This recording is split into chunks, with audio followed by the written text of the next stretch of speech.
Hello student, welcome to knowledge academy.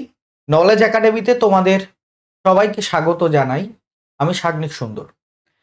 আজকের ক্লাসে আমরা সায়েন্সের, বিশেষ করে ফিজিক্সের একটা খুব সহজ ক্লাস, সাউন্ড বা শব্দ নিয়ে আলোচনা করব।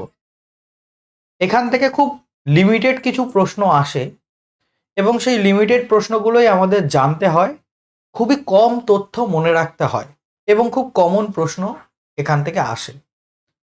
এখান থেকে যে যে প্রশ্নগুলো আসে, যে যে জিনিসগুলো গুরুত্বপূর্ণ, তার প্রত্যেকটাই আজকে আমি তোমাদের সামনে খুবই ভালো করে, খুবই সহজ করে উপস্থাপনা করব।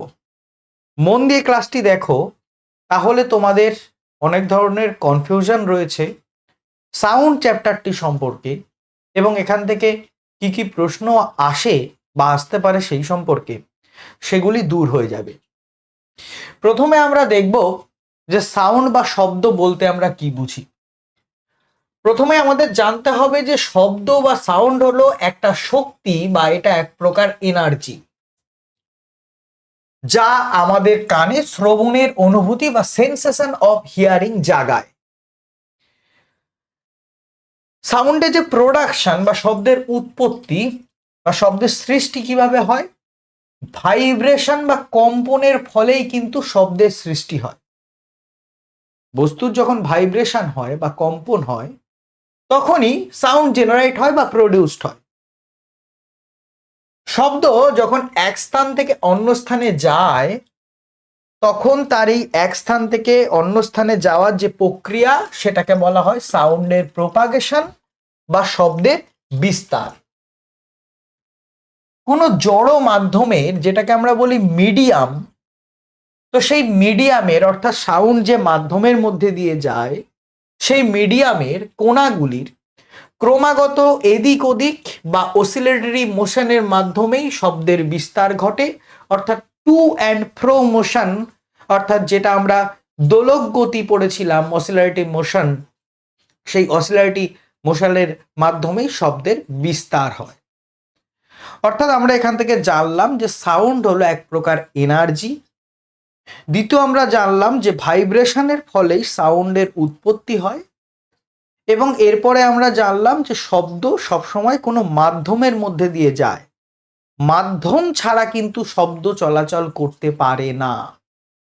যেমন ভ্যাকুয়াম বা শূন্য স্থানে কোনো শব্দ তুমি শুনতে পাবে না, কারণ শব্দ তার মধ্যে দিয়ে প্রোপাগেট বা বিস্তার লাভ করতে পারে না। এবং শব্দের যে কোণাগুলি, তার যে গতি, সেই কোণাগুলির গতিটা আমরা দোলক গতি বা অসিলেটরি মোশন এটা বলতে পারি। এবার আমরা এই যে শব্দ যে মিডিয়াম বা মাধ্যমের মধ্যে দিয়ে যায় তার সম্পর্কে জানবো। যে পদার্থ বা বস্তুর মধ্যে দিয়ে শব্দ প্রোপাগেট করে, অর্থাৎ সঞ্চালিত বা প্রসারিত হয়, শব্দ যায়, তাকে বলা হয় মিডিয়াম। এই মিডিয়াম কঠিন হতে পারে বা সলিড হতে পারে, তরল বা লিকুইড হতে পারে, অথবা গ্যাসীয় হতে পারে। পরীক্ষায় প্রশ্ন এর পরের লাইনটা থেকেই আসে। শব্দের বেগ, এই যে তিন ধরনের মিডিয়াম, এর মধ্যে সবচেয়ে বেশি কোথায় হয়? মাথায় রাখবে, কঠিন মাধ্যমে বা সলিডে। সলিডে সাউন্ডের ভেলোসিটি সবচেয়ে বেশি হয় এবং কোন মাধ্যমে সাউন্ডের ভেলোসিটি সব থেকে কম হয়? সেটা হচ্ছে গ্যাসীয় মাধ্যম, যেখানে অণুগুলি সব থেকে বিক্ষিপ্ত অবস্থায় ছড়িয়ে থাকে। আমরা যখন ম্যাটার নামক চ্যাপ্টারটা পড়েছি কেমিস্ট্রিতে, তখন সলিড কাকে বলি এবং তার সাথে লিকুইড কাকে বলি, গ্যাস কাকে বলি, সেগুলো আমরা বিস্তারিত দেখেছি। এবং সেই যুক্তি দিয়েই আমরা বুঝতে পারি খুব সহজেই, যেহেতু সাউন্ডের একটা মাধ্যমের প্রয়োজন হয় বা মিডিয়ামের প্রয়োজন হয়, সাউন্ড কঠিনের মাধ্যমে বা কঠিন মিডিয়ামে, সলিড মিডিয়ামে সব থেকে বেশি ভেলোসিটিতে যেতে পারবে। অপরদিকে গ্যাসীয় মিডিয়ামে সব থেকে কম ভেলোসিটিতে যেতে পারবে। পরীক্ষায় প্রশ্ন আসে এবং পরীক্ষায় এর যে পরের লাইনটা, সেটা থেকেও প্রশ্ন আসে যে ভ্যাকুয়ামের মধ্যে দিয়ে শব্দ প্রোপাগেট করতে পারে কি পারে না। উত্তর হচ্ছে ভ্যাকুয়াম বা শূন্য স্থানের মধ্যে দিয়ে শব্দ কিন্তু প্রোপাগেট করতে পারে না, যেটা আমি একটু আগেই বললাম। এবার আমরা তরঙ্গ তো জানি, তরঙ্গের দুটি প্রকারভেদ জানবো, একটা লঙ্গিটিউডিনাল ওয়েভস, একটা ট্রান্সভার্স ওয়েভস। যে ওয়েভ বা যে তরঙ্গ বিস্তারের জন্য কোনো ম্যাটেরিয়াল মিডিয়ামের প্রয়োজন হয় বা জড় মাধ্যমের প্রয়োজন হয় তাকে আমরা বলে থাকি মেকানিক্যাল ওয়েভ। তাহলে শব্দও হলো একটা মেকানিক্যাল ওয়েভ, তার কারণ শব্দের প্রপাগেশনের জন্য একটা ম্যাটেরিয়াল মিডিয়ামের প্রয়োজন হয়, সেটা সলিড হতে পারে, সেটা লিকুইড হতে পারে, কিংবা সেটা গ্যাস হতে পারে। এরপর আমরা দেখব টাইপস অফ ওয়েভস বা তরঙ্গের প্রকারভেদ।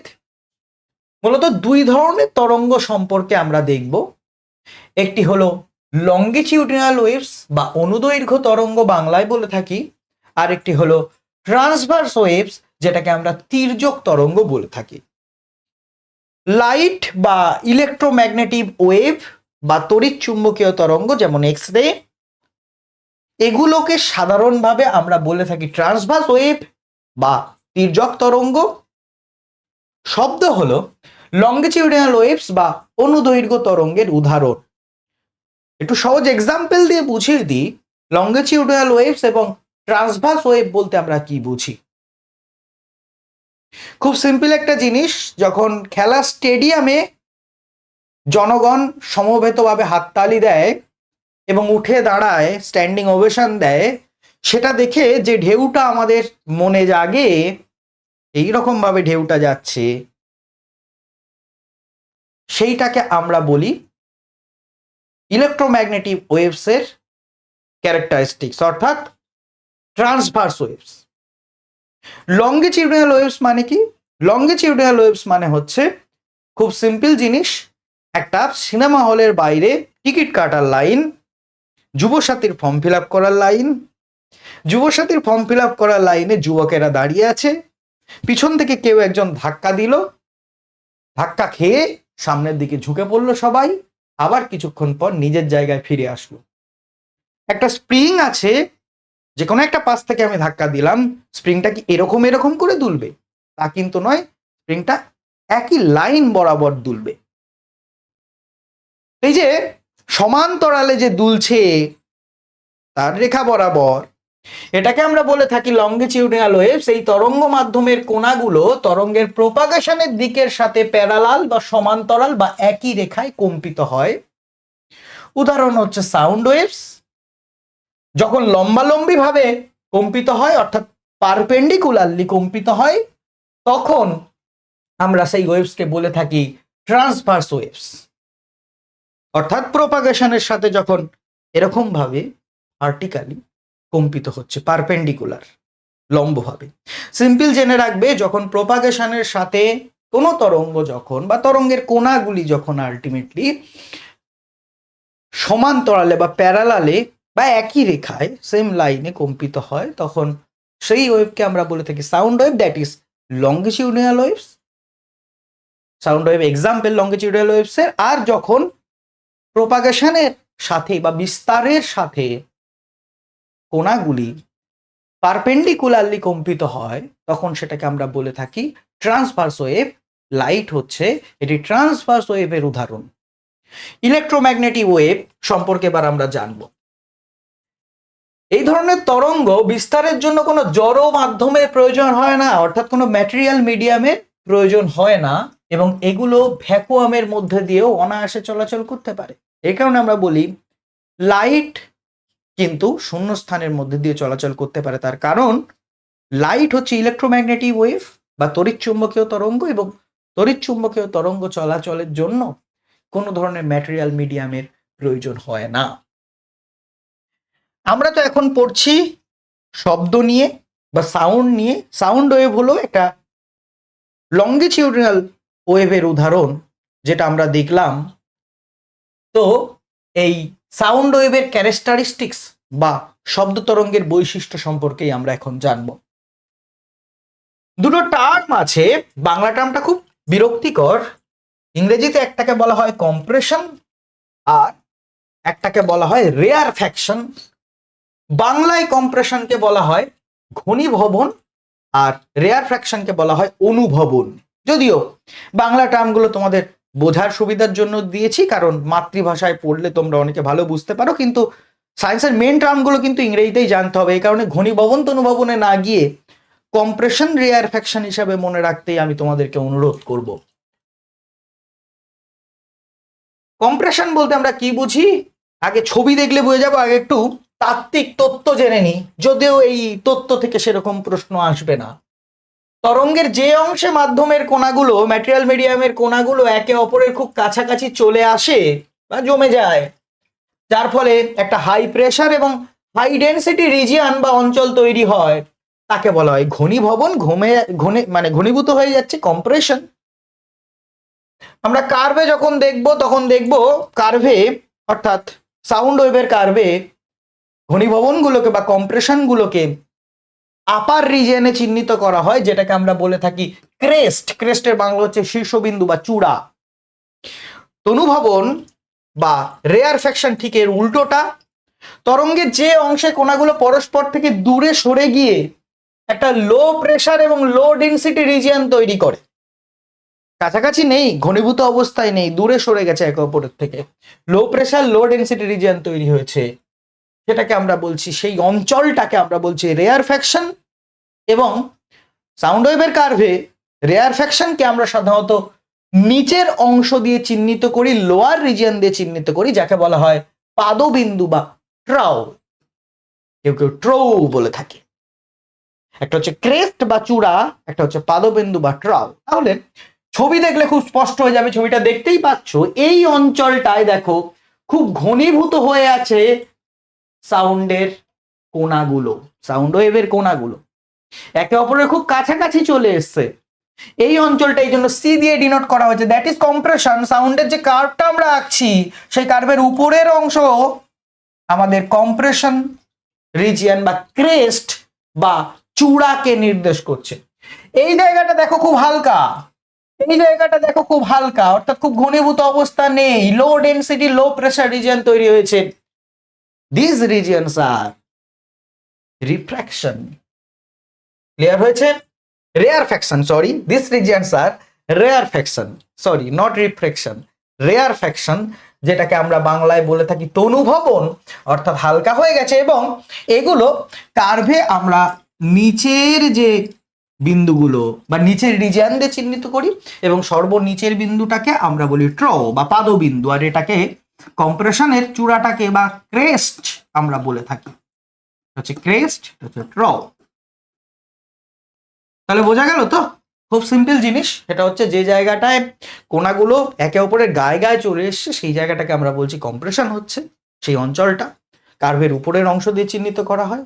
আর যে জায়গাটায় কোণাগুলো একে অপরের থেকে দূরে চলে গেছে, হালকা হয়ে গেছে, সেই জায়গাটাকে আমরা বলছি রেয়ারফ্যাকশন বা তনুভবন। এবার হচ্ছে অ্যাম্প্লিটিউড।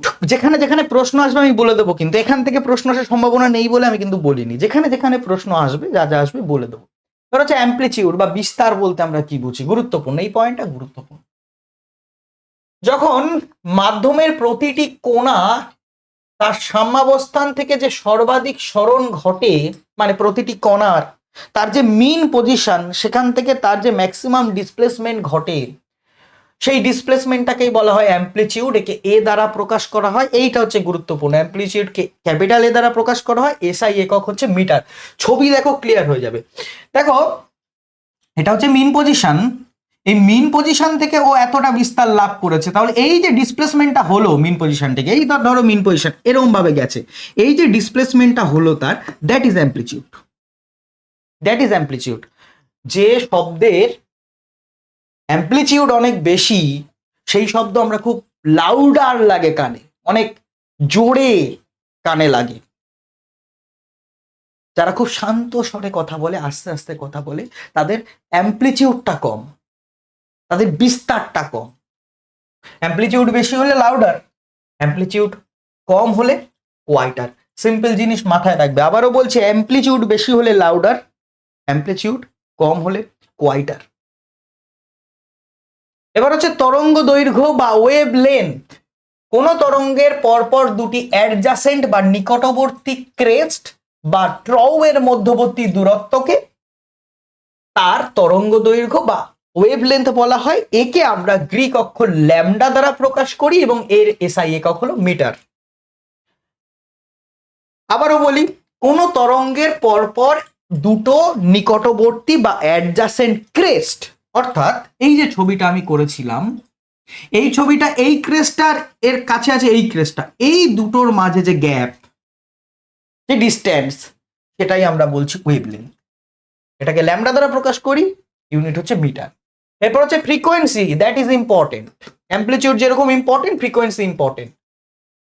প্রতি সেকেন্ডে সম্পন্ন হওয়া যে ফুল ভাইব্রেশন, তার সংখ্যাকে ফ্রিকোয়েন্সি বলা হয়। অর্থাৎ এক সেকেন্ডে কটা ভাইব্রেশন সম্পন্ন হচ্ছে, সেই সংখ্যাটাকে বলা হয় ফ্রিকোয়েন্সি।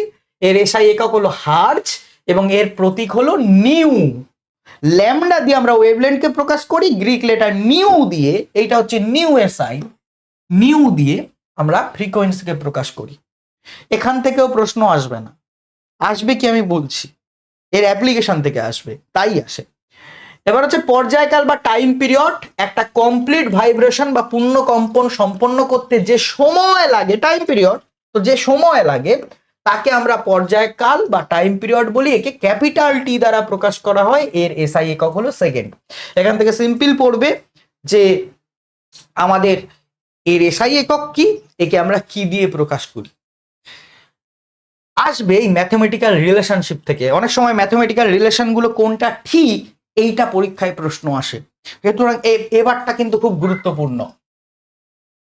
ফ্রিকোয়েন্সি যাকে আমরা নিউ দিয়ে প্রকাশ করি, সেই ফ্রিকোয়েন্সি হলো টাইম পিরিয়ডের রেসিপ্রোকাল। অর্থাৎ নিউ মানে 1/t, অর্থাৎ 1/, পর্যায়কাল বা 1/, টাইম পিরিয়ড। টাইম পিরিয়ড মানেও 1/, নিউ, অর্থাৎ 1/, ফ্রিকোয়েন্সি। টাইম পিরিয়ড মানে কি বললাম? টাইম পিরিয়ড মানে বললাম একটা কমপ্লিট ভাইব্রেশন হতে যে সময় লাগে সেটাকে বলা হয় পর্যায়কাল। ফ্রিকোয়েন্সি মানে কি এক সেকেন্ডে কতগুলো ভাইব্রেশন হচ্ছে। ক্লিয়ার? এরপর আমরা দেখব তরঙ্গের বেগ বা ভেলোসিটি, যেটাকে আমরা ভি দিয়ে রিপ্রেজেন্ট করি। দেখো ভেলোসিটি মানে কি? অতিক্রান্ত দূরত্ব বাই টাইম টেকেল। এখানে অতিক্রান্ত দূরত্ব মানে হচ্ছে ওয়েভ লেন্থ, অর্থাৎ ল্যামডা। অ্যাম্পলিটিউড হচ্ছে এ। ওয়েভ লেন্থ বা তরঙ্গ দৈর্ঘ্য, সেটাই হচ্ছে অতিক্রান্ত দূরত্ব, ল্যামডা। টাইম টেকেন মানে হচ্ছে টি, অর্থাৎ ক্যাপিটাল টি। তাহলে আমরা বলতে পারবো ভি মানে হচ্ছে ল্যামডা বাই টি। এবার মজা সেটা হলো, আমরা একটু আগেই জেনেছিলাম ফ্রিকোয়েন্সি বা কম্পাঙ্ক নিউ ইকুয়াল টু 1/t। একটু আগেই জেনেছি নিউ ইকুয়াল টু 1/t, আবার পেলাম V equal to lambda by T. তার মানে আমরা 1/t এর বদলে নিউ বসিয়ে দিতে পারবো। তাহলে ভি মানে হচ্ছে ল্যামডা নিউ, অর্থাৎ ল্যামডা মানে হচ্ছে ওয়েভলেন্থ বা তরঙ্গ দৈর্ঘ্য, আর নিউ মানে হচ্ছে ফ্রিকোয়েন্সি বা কম্পাঙ্ক, ভি মানে হচ্ছে ভেলোসিটি বা বেগ। এই কারণে আমরা সম্পর্কটা বের করছি, বেগ ইকুয়াল টু তরঙ্গ দৈর্ঘ্য ইন্টু কম্পাঙ্ক, বা V equal to lambda new. V equal to lambda new, velocity equal to wavelength into frequency. খুব গুরুত্বপূর্ণ, পরীক্ষায় প্রশ্ন আসতে পারে যে সাউন্ডের ভেলোসিটির সাথে ওয়েভলেন্থ এবং ফ্রিকোয়েন্সির কোন সম্পর্কটা ঠিক, হুইচ রিলেশন ইজ ট্রু, তখন V equal to lambda new. কিভাবে আসলো বুঝে গেছো আশা করি। এরপরে আমরা দেখব সাউন্ডের কিছু প্রপার্টি বা শব্দের কিছু ধর্ম। এইখান থেকে মেন প্রশ্ন আসে। আমি একটু আগেই বলছিলাম না যে অ্যাম্পলিটিউড, ওয়েভলেন্থ, ফ্রিকোয়েন্সি থেকে কি প্রশ্ন আসে, এইখান থেকে প্রশ্ন আসে। দেখো লাউডনেস কি দিয়ে মাপবো? লাউডনেস আমরা সাউন্ডের কোন প্রপার্টি দিয়ে মাপি? আমার ক্লাস যদি একটু আগে ভালো করে শুনে থাকো তাহলে বুঝতে পারবে, ছবিতে দেখানোও ছিল। অ্যাম্পলিটিউড দিয়ে মাপি, বিস্তার দিয়ে মাপি। লাউডনেস বা প্রাবল্য আমরা কিন্তু অ্যাম্পলিটিউড দিয়ে মাপি, ফ্রিকোয়েন্সি দিয়ে মাপি না। ফ্রিকোয়েন্সি দিয়ে মাপি কোন শব্দটা শুনতে সুন্দর, কোন শব্দটা কর্কশ বা তীক্ষ্ণ, কোন শব্দটা শ্রীল, কোন শব্দটা ফ্ল্যাট, শুনতে সুন্দরও বলবো না, ফ্ল্যাট। আর কোন শব্দটা শ্রীল অর্থাৎ তীক্ষ্ণ, কোন শব্দটা খাদে আছে, এইটা আমরা বুঝি ফ্রিকোয়েন্সি দিয়ে। এইটাই পরীক্ষায় প্রশ্ন আসবে। পিচ ডিটারমাইন করি সাউন্ডের কোন প্রপার্টি দিয়ে? ফ্রিকোয়েন্সি দিয়ে। পিচ ডিটারমাইন করি, তীক্ষ্ণতা ডিটারমাইন করি, সুর নয়, তীক্ষ্ণতা। প্রাবল্য কি দিয়ে ডিটারমাইন করি, লাউডনেস কি দিয়ে ডিটারমাইন করি, অ্যাম্পলিটিউড দিয়ে। লাউডনেস মাপার একককে আমরা বলে থাকি ডেসিবেল, এটা তোমরা সবাই জানো, ছোট্ট করে ডিবি আমরা লিখে থাকি। এবার হচ্ছে টোন। সিঙ্গেল ফ্রিকোয়েন্সি দ্বারা তৈরি একটা শব্দকে টোন বলে, একটা টোন বলে। এবার হচ্ছে নোট। মাল্টিপল ফ্রিকোয়েন্সির মিশ্রণে তৈরি অবিশুদ্ধ অর্থাৎ ইমপিওর, বিশুদ্ধ নয়, ইমপিওর শব্দকে আমরা নোট বা সুর বলে থাকি। এবার মিউজিক কাকে বলে থাকি, যে শব্দ শুনতে আমাদের ভালো লাগে বা শ্রুতি মধুর হয়, যেমন মিউজিক্যাল ইনস্ট্রুমেন্টের শব্দ, সেগুলোকে আমরা বলে থাকি সুশ্রাব্য শব্দ বা মিউজিক। নয়েস বা কোলাহল বলতে কি বুঝি, যে শব্দ শুনতে বিরক্তিকর বা শ্রুতিকটু লাগে, যেমন যানবাহনের দ্বারা সৃষ্ট শব্দ, সেটা। তাহলে আবারও বলছি, এগুলো যত না গুরুত্বপূর্ণ, এই তিনটে থেকে সাধারণভাবে প্রশ্ন আসে না, প্রশ্ন আসে এই দুটো থেকে। পিচ সাউন্ডের কোন প্রপার্টির উপর ভিত্তি করে আমরা নির্ধারণ করি, দ্যাট ইজ ফ্রিকোয়েন্সি। আর লাউডনেস সাউন্ডের কোন প্রপার্টির উপর ভিত্তি করে আমরা নির্ধারণ করি, that is amplitude. Audible frequency, পরীক্ষায় মাঝে মাঝে প্রশ্ন আসে একজন স্বাভাবিক মানুষের যে কানের হিয়ারিং রেঞ্জ সেটা কোন হার্জ থেকে কোন হার্জ, 20 হার্জ থেকে 20,000 হার্জ, 20 হার্জ থেকে 20,000 হার্জ। এবার হচ্ছে রিফ্লেকশন অফ সাউন্ড। শব্দ তরঙ্গ যখন কোনো সারফেসে বাধা পায়, বাধা পেয়ে আবার সেই একই মিডিয়ামে ফিরে আসে, তখন সেই ঘটনাকে শব্দের আমরা রিফ্লেকশন বলি। ইকো যখন হয় তখন তো শব্দের রিফ্লেকশনই হয়। আমি এখান থেকে কিছু বলছি, এখানে পাহাড় চূড়া আছে, এখানে ধাক্কা লাগলো, ধাক্কা লিখে আবার আমার কাছে ফিরে আসলো, শব্দের রিফ্লেকশন হলো। এটা তো বুঝতে কারোর কোনো অসুবিধা নেই। এবার হচ্ছে এই রিফ্লেকশনের অ্যাপ্লিকেশন আমরা কোথায় করি, মেগাফোন, লাউড স্পিকার, বিভিন্ন ইনস্ট্রুমেন্ট, স্টেটোস্কোপ ইত্যাদির মতো যন্ত্রগুলোয় আমরা কিন্তু শব্দের যে মাল্টিপল রিফ্লেকশন প্রপার্টি সেটা ব্যবহার করি।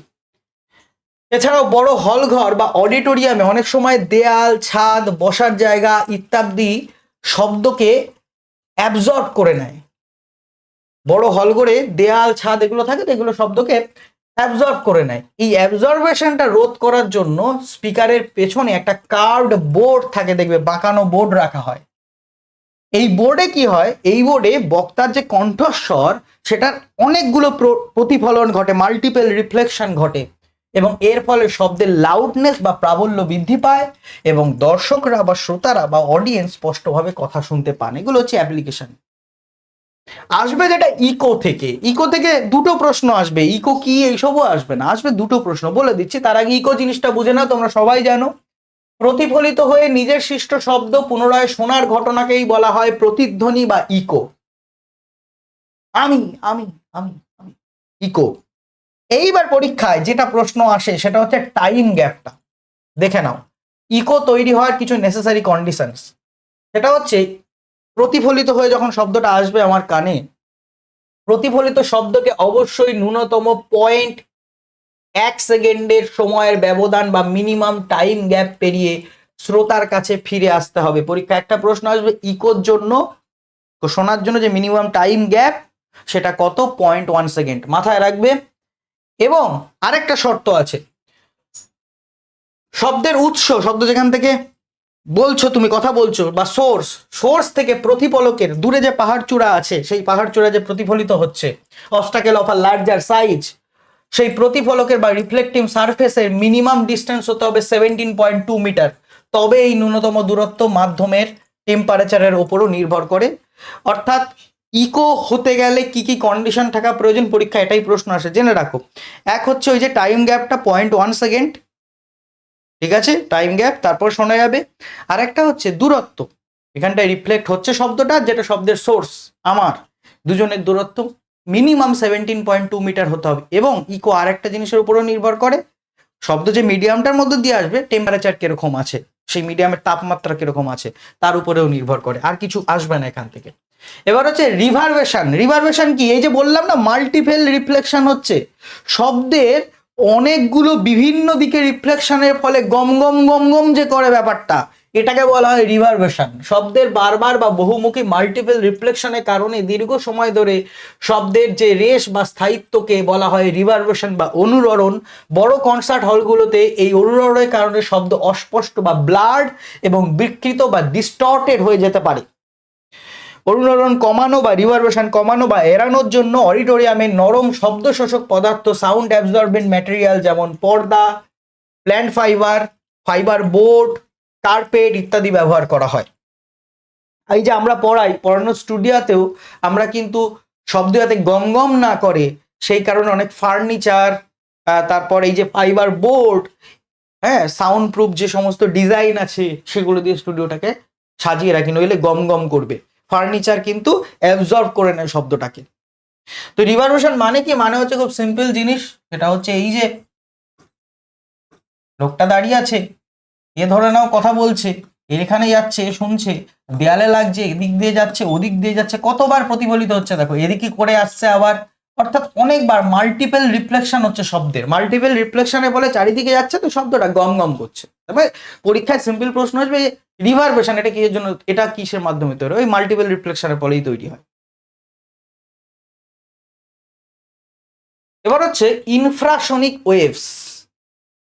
যে সকল তরঙ্গের কম্পাঙ্ক বা ফ্রিকোয়েন্সি 20 হার্জ এর কম তাদেরকে আমরা বলি ইনফ্রাসনিক ওয়েভ, অর্থাৎ তাদের ফ্রিকোয়েন্সি লেস দ্যান 20 হার্জ।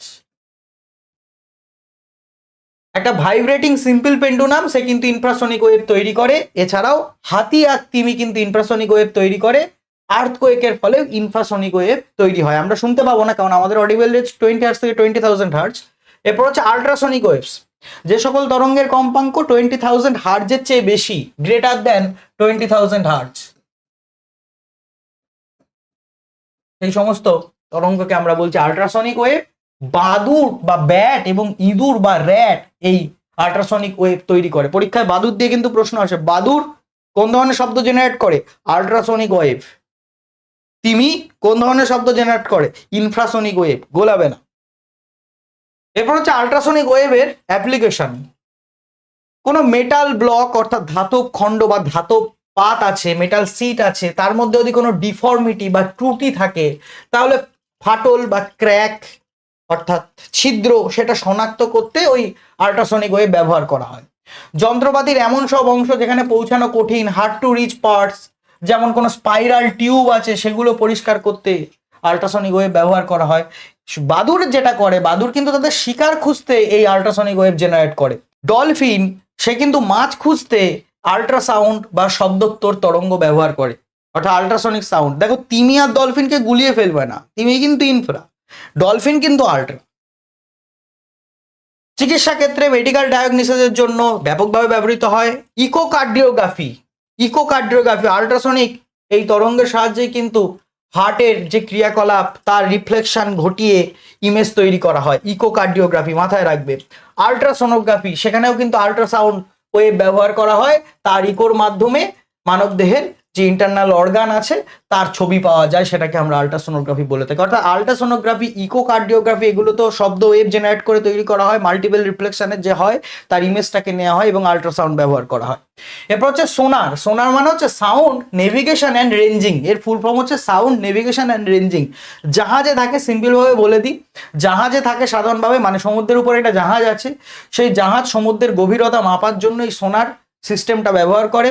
দেখো কি হয়, এখান থেকে ধরো শব্দ পাঠালো, শব্দটা সমুদ্রের তলায় ধাক্কা খেলো, ধাক্কা খেয়ে ফিরে আসলো আবার যেখান থেকে শব্দটা পাঠানো হয়েছিল অর্থাৎ সোর্সে। তারপর সেটা ক্যালকুলেট করে আলটিমেটলি সমুদ্রের তলার ডিস্টেন্স কত সেটা মেজার করা হয়। সেই সিস্টেমটা বা সেই টেকনোলজিটাকে বলা হয় সোনার। এছাড়া আর কিছু জেনে লাভ নেই। পরীক্ষা এখান থেকে তাহলে কি কি প্রশ্ন আসবে একবার বলে দিই। সাউন্ড পড়ানো হয়ে গেল। সাউন্ডের যতটুকু ডাব্লিউসি এর জন্য জানতে হয় এতটুকুই ঠিকঠাক, এরপরে আর জানতে চেয়েও না, আপাতত এতটুকু জানো। এরপর আর জানার তেমন কিছুও নেই, বা জানলেও মনে রাখতে পারবে না, সহজ কথা। তো যাই হোক, প্রথমে যেটা আমরা দেখলাম সেটা হচ্ছে সাউন্ড কোন ধরনের ওয়েভ। হ্যাঁ, সাউন্ডের মিডিয়াম প্রয়োজন কি প্রয়োজন না? অবশ্যই মিডিয়ামের প্রয়োজন। এবং কোন মিডিয়ামে সাউন্ডের ভেলোসিটি বেশি? সলিডে। কোন মিডিয়ামে সাউন্ডের ভেলোসিটি সব থেকে কম? সেটা হচ্ছে লিকুইডে। এবং দ্বিতীয় আমরা দেখেছি সাউন্ড কোন ধরনের ওয়েভ। সাউন্ড কিন্তু একটা লঙ্গিটিউডিনাল নাকি ট্রান্সভার্স ওয়েভ। লঙ্গিটিউডিনাল নাকি ট্রান্সভার্স ওয়েভ।